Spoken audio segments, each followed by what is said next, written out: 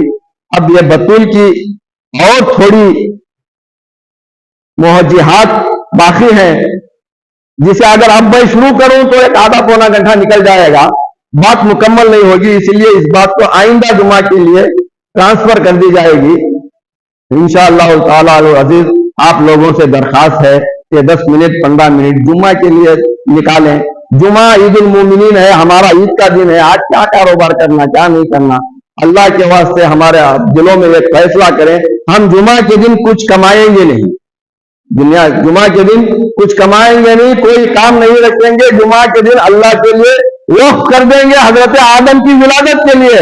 یا اللہ اس جمعہ کے دن کی بدولت ہماری زندگیوں میں سکون عطا فرما، یہ دلوں میں فیصلہ کر لو، اور جمعہ کے دن اللہ کے رسول کی بارگاہ میں جلدی سے جلدی تشریف لاؤ اور علم دین حاصل کرو۔ علم دین اگر تمہارے ذہن میں رہے گا، مرنے کے وقت پر تمہیں کلمہ نصیب ہوگا، ورنہ شیطان ایسا کھلا ہوا دشمن ہے، تم آج تو بچ رہے ہو مگر مرنے کے وقت پر بچ نہیں سکتے۔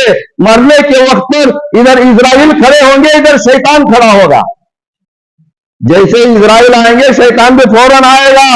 اسرائیل روح نکالنے میں ہوں گے، شیطان تمہارا ایمان نکالنے میں ہوگا۔ آپ نے وہ واقعہ نہیں سنا ہے کہ ایک اللہ کے ولی جو پوری دنیا کو سبق دیتے تھے، آخرکار جب ان کی نزا کا عالم ہوا، شیطان آ گیا۔ ان کا نام امام رازی علیہ الرحمہ ہے، جنہوں نے بڑی بڑی کتابیں لکھی ہیں۔ امام رازی